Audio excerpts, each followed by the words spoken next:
Right, let's just get straight into it. The Liverpool performance against Brentford was not good enough. You will see a lot of lazy analysis out there, and you'll see a lot of people stringing together lazy reasons why this Liverpool side are not performing. Let me tell you why I think Liverpool aren't performing at the moment. And we'll actually give you some insight. It's not just going to be, I think the team's a bit old, and I think some of the formation's a bit off. There is much deeper issues here at Liverpool. But with the depth of those issues, we also understand how Liverpool are going to try to solve them. Issue number one, Liverpool currently have a team sheet that is not exactly fitted to the way that Liverpool are trying to play, all right? If you, for instance, look at two of the positions that Liverpool fielded, two of those are quite reliant on strong physical players and also two quite big leaders within the squad. Today, Hendo and Andy Robertson both didn't start. You could see Hendo was obviously not in the squad for the day, but you could also see that Andy Robertson had been rested because apparently there was a knock on him. It was quite clearly identified once Brentford got into the game that they were trying to isolate the likes of Tsimikas, they were trying to get the cross in and then also exploit the gap between Konate and Trent Alexander-Arnold on the other side, which they did. There was then a lack, obviously, of other leadership within other times. For instance, a corner. You can say that Tsimikas is extremely strong, great at attacking, and there are lots of other great qualities when it comes to him defending. But he's not great at cutting out the crosses, and he's definitely not good on set pieces either. So tick that box off. That's one of Liverpool's major weaknesses against Brentford. And Brentford did the right thing and exploited that. Liverpool were bludgeoned today by Brentford, and they were done. I mean, it was a very crude way that they did it, but it was so smartly analysed and then executed by Brentford. And Liverpool have been victims of their own complacency sometimes, but also not understanding where their blind spots are. And of course, by your very nature, you shouldn't know where your blind spots are. But the big issue is Jurgen Klopp does, and so does this Liverpool team. And they don't seem to have many solutions right now. That's the main issue for me. I can see where the team is going. I can see where the rebuild is going. And I can see there are positive elements to where Liverpool are trying to get this team. But to counteract that, in the short to medium term right now, they could also be derailing a lot of bigger things that are going on at the club. For instance, getting in at the Champions League, also just in general playing well in the league. I mean, those two things kind of go hand in hand. So there are big issues at the moment, and Liverpool are being exploited consistently through the midfield. Now, in the last game against Aston Villa, that was because Fabinho wasn't in the side. There wasn't the same structure. You could see with the structure that Fabinho brought, there was a side with Thiago and Fabinho. The other person I wanted to talk about was Harvey Elliott. Harvey Elliott deserves huge amounts of praise within this Liverpool team right now. He's great at progressing the ball, he's really good on the turn, and there's loads of times where you think the hard work that he's doing is brilliant. But when you're being bludgeoned by a team like Brentford and they're getting to the ball, the second balls before you do, they're also being way more physical than you are, and Thiago's having to cover maybe a little bit more room than he would like to, it becomes an issue having Harvey Elliott in the side. Obviously, Liverpool are trying to bed him in. They're trying to find a spot within the team for him because he is more than deserving with quality, but also effort of that. And the kid is genuinely one of the better young prospects within the team, if not the best young prospect within the side, alongside Bajcetic, Fabio Carvalho, and I don't really consider Curtis Jones to be young anymore. But the point is, when you put Harvey Elliott on that side of the midfield, it becomes an issue. I'm not singling him out for criticism or anything else, but we know what other sides try and do when Harvey's on the pitch, and it's not even something I can say like, you know, Harvey deserves criticism for. You can clearly see what he's trying to do in the game, and you can clearly see the instructions he's been given. It's just when those things don't come off, sometimes it can really hurt Liverpool, especially with someone like, obviously, Trent Alexander-Arnold playing so far up, and obviously he's playing a little further up because of the way the formation is skewed. Then you obviously had a returning Ibrahima Konate from the World Cup squad. I don't think he had a great game. In fact, I think he was responsible for Liverpool's third. Typically, you would expect someone like Virgil van Dijk to deal with that. And actually, for most of the second half, I thought Liverpool looked fairly solid at the back. I know that when the crowd get on Liverpool's back, or the away crowd basically say, hey, you know, we're on for it here, that's good, and you want to cheer your team on, but it wasn't really reflective of the way the game is going. And then you've kind of got the front three/front two. We know that Oxlade-Chamberlain isn't going to be at Liverpool for a long time. We know that the likes of Cody Gakpo and also the likes of Luis Diaz is probably going to replace him in whatever position it is that he's playing there. In fact, Cody Gakpo is probably going to be tailor-made for the kind of Alex Oxlade-Chamberlain position. But I'm also really grateful for him being such an industrious, brilliant and dynamic player out on the field. He was responsible for Liverpool's first goal in the game, and you know, there were lots of good things you can say about him, but at the same time, I'm trying to praise someone that actually I think is probably beyond it a little bit now at Liverpool. It's not to be critical of him personally. I think he can definitely play within a team in the Premier League, but I actually just don't think that piece needs to be what Liverpool are putting in that position right now. And I think that's fair criticism, not necessarily of the player, but of the way that the team's been fit together. And so that kind of alludes to everything else. We got this insight as to who the leaders are within the team. They brought on Joel Matip, they brought on Andy Robertson, and also the midfield did look a lot more balanced with Naby Keita in there. But clearly there are big issues with Liverpool, and not only the technical execution of what's going on. I think a lot of that is great quality. There is a lot of good quality in there. And again, I can see where the team is going. But at the moment, this Liverpool side is caught in a halfway house between two different areas. One is the past Liverpool side, the brilliant front and dynamic three that they had up there. Only one of those is still playing very regularly for Liverpool. And then secondly, where Liverpool want to go. This almost, it's not positionless football, but a more fluid idea of attacking, not total football, but definitely don't just think about where people play and the positions they play in. I feel Liverpool are trying to move away from that, and it's indicative of the best attacking moves that Liverpool had today.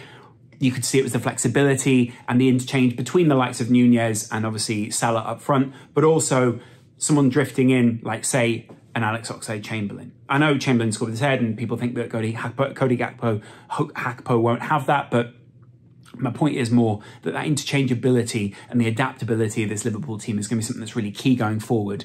In the past, we've been very critical of Liverpool not being able to change their shape very much when they're on the field. Very often just trying very repetitive structures, which we know can work sometimes, but also can be stifled by the opposition, who can then counter-attack and win by 3 goals as opposed to 2. And Liverpool understand that as well, I think. I think Liverpool are very aware of their vulnerabilities right now, as is Jurgen Klopp. He can stand and look perplexed, and I think it's obviously good to see Jurgen Klopp looking so frustrated, but also having that kind of look on his face because, well, he should. They've given this team very clear instructions. There are times where you can see they're not being carried out.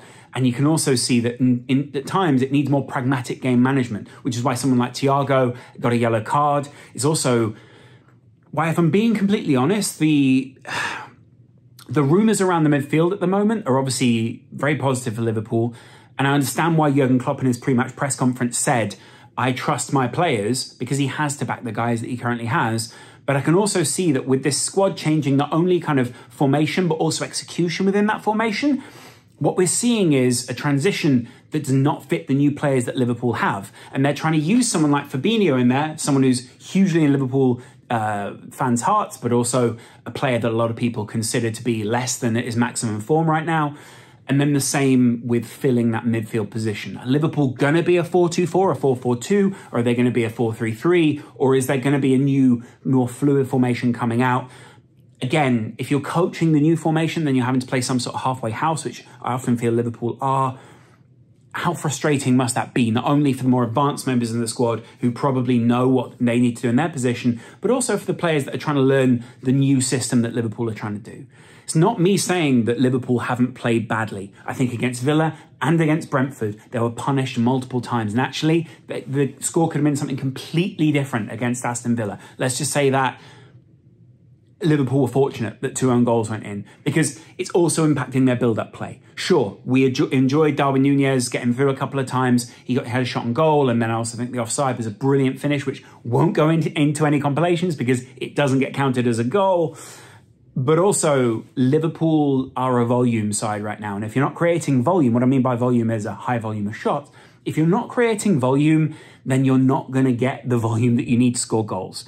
And it's frustrating for Liverpool. It's especially frustrating for fans. I think you can see where they're going, who want to be able to support the side and are supporting the team, but also understand that going on Twitter right now is not a very pleasant situation or experience for Liverpool or the fans. And I think a lot of people are also conscious that it may harm the reputation of the club. You know, do players want to be hung out to dry whilst they're at Liverpool? Or do they want to go to a team where it could be a little easier? Or do they want to come and fix those issues? Moises Caicedo or Caicedo, whichever one you want to say, is allegedly rumoured to be joining the team. I think he'd be a fantastic buy. I'd be interested to see how he fits in, and I definitely think he could help Liverpool in terms of kind of filling that Harvey Elliott / Hendo-shaped role, at least in the short term. And the opposite of that is also true with carrying the ball forward with someone like Matteo Nunez. Liverpool obviously revisiting that. We've known for a while on this channel that Liverpool are interested in them. And we've said it multiple times. I think Liverpool do need a good ball carrier. Also someone who's just good and technical in possession, because ultimately they are transitioning James Milner, Hendo, probably Thiago, but also probably Fabinho out of this team in the end. And I get it, like transitional periods will happen. But there's also a problem here. And I think Arsenal fans have witnessed this in their own team in recent years. A team that's not able to strike when the iron is hot, a team that's not able to capitalise when they need to, loses confidence very quickly. Because a huge amount of football is validation of the actions that you're doing. And if your actions aren't validated out on the pitch, for instance, the tactics aren't working, or whatever it is that you're repeating and repeating and repeating isn't quite coming off, sometimes players fall short of their goals. Now, Klopp has been very good at, I think Jurgen Klopp in particular, has been very good at unifying the squad before, getting big results and getting something that feels special in the end. Liverpool qualified for the Champions League that season. They were really off it. They did incredible things when people thought that they wouldn't last season at all, including me at different stages. And this team has consistently been in and around that top 4 area. But I also think a lot of people have been waiting for this time to criticise Liverpool. I think the analysis on Sky Sports is particularly hand-rubbing at times. You can kind of see that there are some people within the analysis side sort of enjoying it in a way, which I understand, like everyone enjoys it when it happens to Manchester United or certain other sides as well.